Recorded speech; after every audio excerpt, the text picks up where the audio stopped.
Let there be light, and there will be light.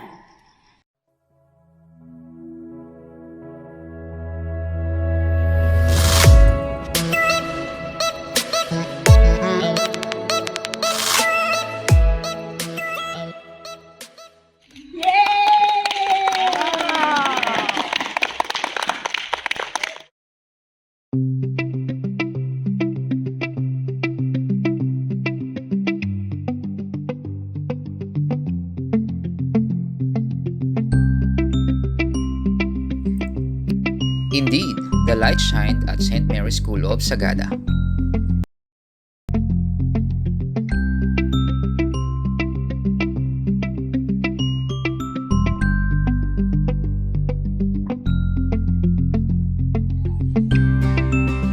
Orientation was administered by Mapua Society regarding assembly, installation, and maintenance of the solar lamps.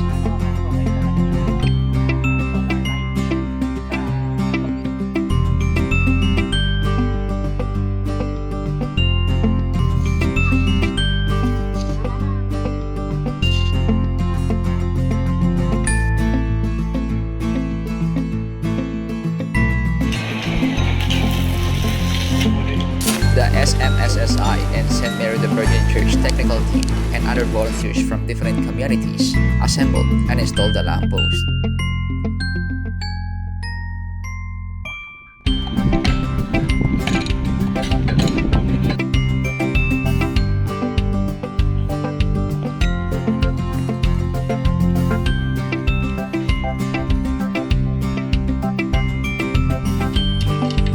The students helped dig holes for the preparation of the solar lamps installation.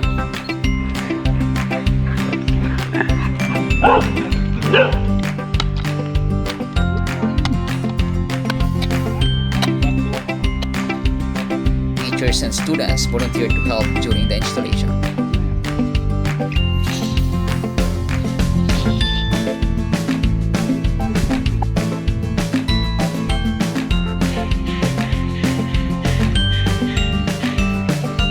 Lampposts have been placed throughout the school and church grounds where they are needed most.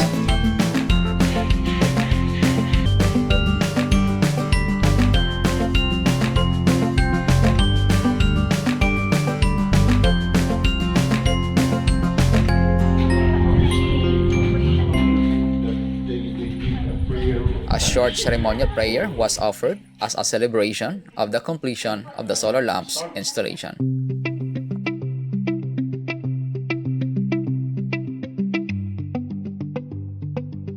On behalf of St. Mary's School of Sagada Administration, the students and the faculty and staff, we would like to extend our heartfelt gratitude to the one who sponsored the installation of the solar lamps from the church, including the hospital, to the whole school compound of St. Mary's School of Sagada, with the Mapua University under the directorship of Engineer Jorens Agas in their SOSEP, or what we call as Social Orientation and Community Involvement Programs, which is a community service program of the university. So we would like to acknowledge Mr. Boyuchenko for sponsoring these solar lamps. And also, we would like to acknowledge the initiative of Sir Tam Kilip for initiating and proposing this project. So thank you, Sir Tam, for doing so. Maybe this installation of the solar lamps or street lamps will not push through. We pray that you will be more blessed so that you will continue to serve other communities, just like Sagada. To all those who have extended their volunteer services and help in the installation of the solar lamps, thank you very much. Numaid kayo, alimalpas ay maisapo, nan silaw ay naayda, ay nang tanggaw is nandaan tako is na mission compound. And we can actually say that this group of Mapua team brought the light to St. Mary's School of Sagada in the whole mission compound. So to the people of Sagada, we should take care of this light that they have shared so that our path will not be in dark. Thank you very much. The SOSEP program of Mapua University is actually the same with the program of St. Mary's School of Sagada, which we call service learning. So in our service learning, our students would work with communities and would community immersion. Afterwards, they will do work detail, conduct service activities in a span of 3 days. So for SOSEP, Mapua University, I would like to say that your program is an embodiment of the school motto of St. Mary's School, which is Alita ko Pupunan din Gawis, and our Sagada motto, which is Ipuyas ng Gawis. In Filipino, it is translated as ating ipalaganap ang mabuti para sa lahat. So for the Mapua SOSEP program, we pray that you will continue your community service to other communities that really needs help. And Kasin, Iya-Iyaman, thank you very much. Hello! The principal has said it all. So, what I will say is, ask and it shall be given. Let there be light and there will be light. Thank you, Mapua University, and to you four handsome guys. And thank you, Sir Yuchwenko and Sir Tom. Because without you, there's no light. And let there be light, and there was light. And it is so refreshing, especially for me, I'm 8 years old. Because for so many years, it has been darkness, and now there is light. It feels so refreshing and heavenly as we walk from the school to the church. What more can I say? But thank you, a million thanks, and we hope that you will come back to visit Sagada and give us more light. To all the volunteers of St. Mary's School, thank you. And I am saying this in behalf of the chairman of the Board of Trustees of SMSSI and for the members of the Board of Trustees of SMSSI. Salamat, salamat, salamat. Thank you. In behalf of the community of Sagada, let me also express my deep thanks for Boy Yuchenko, Boyu, for being so generous and kind enough to the community of Sagada.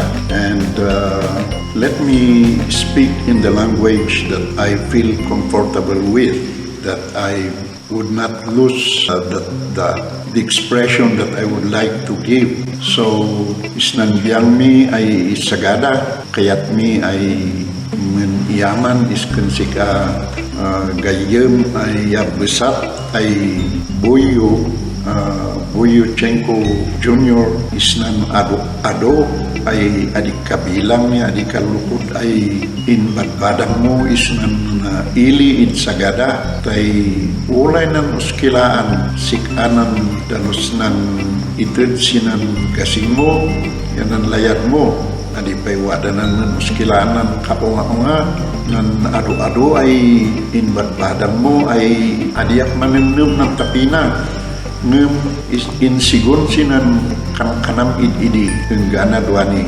nulakit din usarin nan ado ay ipugaw nan ili bakinak na imot na wadwad nan ikat ay manited kanana gawis di ay nem di usagay ipugaw sa ay Kristiyano, sa ay Buddhist tay nan kanana iman nanan wada didanan gawisay sulsulon ng Buddhism ay manis istorya kami idi kananan ulay nan ili wada adu-adunan maipaganay gawis ulay nan tapin di religion wada nan maipaganay gawis bakin kedeng di kina Kristiyano iswaday ipaganas may bakin en bukod di Kristiyano mang ipagas gawis adi pay waisyanan magagkapuan ng filosofi na di yanan num na ay men ited basta ng kananan o sarin di at-adu ay pugaw bakin personal ay garansya adi pay nanay day silaw ay ited na lately at nan pagkaamok ay tay adi nakayat ay maibabaan adi nakayat ay maidaydayaw isnan nungan di itid na Kay kananan magkapunganot sinan pusok sa yanan nang ko adisyat di ang tapo istorya. So nga sakin abis idi itid na nagay ko ang iba-abaag sinan pugaw kay siya dan kanana di adipay siya nang kananta po abis di isnan na marswa isnan man nakapalinay Diyos ta ibay payag mo nan si Boyochenko tapno wada kayot di kanas tumulong si Banas di pugaw databas na naiday na ibaagay umali ng technical team di Mapua University ay indadauluan ng si Engineer Joy Renz Agas nung masisina kami sa wagat tay kanandan sumaadad Manila tadi da maisuksok bayas ng daan ta gawi-gawis di biyahe da maiwid and masabsab at isakit ang amrit ng COVID idwani ay siya nang umapok ay sakit di pugaw sakay kumata nandadaustas ng ayenda ay si sasalon at ya si radagsak tapno abis itid mo ng bindisyon kanda ida tapno susumnya ikakandas biyag dabes siya nang kanan media man iluwaluit ayo way piyakadis kanak tay inbagan na principal kin manang nili ng ado-ado ay minsani. Thank you very much again Buyo and mabuhay ka siya di.